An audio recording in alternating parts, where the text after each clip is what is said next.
കുഞ്ഞുങ്ങളെ ഏറ്റവുമധികം ശ്രദ്ധിക്കേണ്ട പ്രായമാണ് അവർ പിച്ചവെച്ച് നടക്കാൻ തുടങ്ങുന്ന സമയം മുതൽ തിരിച്ചറിവാകുന്ന ഘട്ടം വരെയുള്ള കാലം. കൂടെയൊരാൾ നിഴൽ പോലെ അവരെ നോക്കാനില്ലെങ്കിൽ കുഞ്ഞുങ്ങളെ തേടി ഏതു നിമിഷവും അപകടം എത്തിയേക്കാം. അതുപോലൊരു സംഭവമാണ് ഇപ്പോൾ ആലപ്പുഴ ചെങ്ങന്നൂരിൽ നിന്നും പുറത്തു വന്നിരിക്കുന്നത്. 2 വയസ്സുകാരൻ ആക്ടൺ പി. തോമസ് എന്ന മോന് സംഭവിച്ചത് ദാരുണമായ മരണമായിരുന്നു. അമ്മയ്ക്ക് പിന്നാലെ എപ്പോഴും ഓടി നടന്നിരുന്ന ആ കുഞ്ഞിക്കാലുകൾ അമ്മയുടെ ശ്രദ്ധ തെറ്റിയ ഒരു നിമിഷത്തിലാണ് വഴിമാറി സഞ്ചരിച്ചതും പല കുട്ടികൾക്കും സംഭവിച്ചിട്ടുള്ള അപകടം ആക്ടണിനെ തേടിയെത്തിയതും. ആശിച്ചു മോഹിച്ചുണ്ടായ കുഞ്ഞിനുണ്ടായ അപകടത്തിൽ നെഞ്ചുപൊട്ടി നിലവിളിക്കുകയാണ് ഇപ്പോൾ അച്ഛൻ ടോം തോമസും അമ്മ ജിൻസി വർഗീസും. ആലപ്പുഴ ജില്ലയിലെ ചെങ്ങന്നൂരിനടുത്തുള്ള തോട്ടിയാട് പള്ളിത്താഴത്തേതിൽ വീട്ടിൽ ടോം തോമസിൻ്റെയും ജിൻസി വർഗീസിൻ്റെയും ഏക മകനായിരുന്നു ആക്ടൺ പി. തോമസ്. 2 വയസ്സ് മാത്രം പ്രായമുണ്ടായിരുന്ന ഈ കുഞ്ഞ് വീട് മുഴുവൻ ഓടി നടന്നും അമ്മയ്ക്ക് പിന്നാലെ നടന്ന് കുസൃതി കാട്ടിയുമൊക്കെയാണ് പകൽ സമയം മുഴുവൻ ചെലവഴിച്ചിരുന്നത്.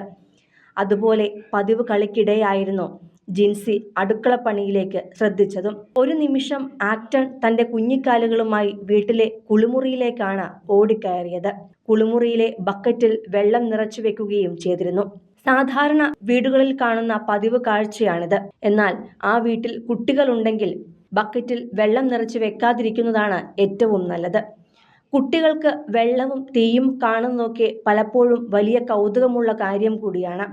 പലപ്പോഴും ഇതിൻ്റെ അപകടം മനസ്സിലാക്കാതെ നിരവധി കുട്ടികളാണ് ബക്കറ്റിലെ വെള്ളത്തിൽ കളിക്കുന്നതിനിടെ അതിൽ വീണ് മരിച്ചിട്ടുള്ളത്. ആക്ടണിനും അതുതന്നെയായിരുന്നു സംഭവിച്ചത്.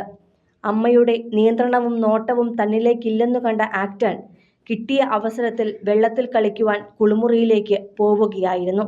എന്നാൽ വലിയ ബക്കറ്റിൽ നിറയെ വെള്ളമുണ്ടായിരുന്നു. ആ വെള്ളത്തിലേക്ക് തല കുത്തനെയാണ് കുഞ്ഞു വീണത്.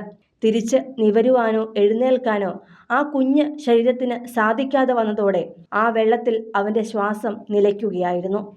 കുഞ്ഞിനെ കാണാതായതിനെ തുടർന്ന് ഏറെ നേരം വിളിച്ചെങ്കിലും അവൻ്റെ ശബ്ദമൊന്നും തന്നെ കേട്ടില്ല. ഇതോടെ പരിഭ്രാന്തിയിലായ ജിൻസി വീട്ടിൽ ഓടി നടത്തിയ അന്വേഷണത്തിലാണ് ബക്കറ്റിൽ തലകീഴായി കിടക്കുന്ന നിലയിൽ കുഞ്ഞിനെ കണ്ടെത്തിയത്. ശേഷം നെഞ്ചുപൊട്ടി നിലവിളിക്കുവാൻ മാത്രമേ ടോം തോമസിനും ജിൻസി വർഗീസിനും സാധിച്ചുള്ളൂ. ഏക മകന്റെ ശ്വാസം നിലച്ച കാഴ്ച അവരുടെ നെഞ്ചു പൊട്ടിക്കുന്നതായിരുന്നു. മകന്റെ മൃതദേഹത്തിനരികെ ചിരിച്ചും കളിച്ചും തങ്ങൾക്കൊപ്പം ഓടി നടന്ന ആ കുഞ്ഞിന്റെ മൃതദേഹത്തിനരികെ ഇപ്പോൾ ഹൃദയം തകർന്ന് നിലവിളിക്കുകയാണ് അവർ ഇരുവരും. സിനിമ, ഫാഷൻ, ലൈഫ് സ്റ്റൈൽ വാർത്തകൾക്കായി മലയാളി ലൈഫ് സബ്സ്ക്രൈബ് ചെയ്യൂ. ലേറ്റസ്റ്റ് അപ്ഡേറ്റ്സിനായി ബെൽ ബട്ടണും അമർത്തുക.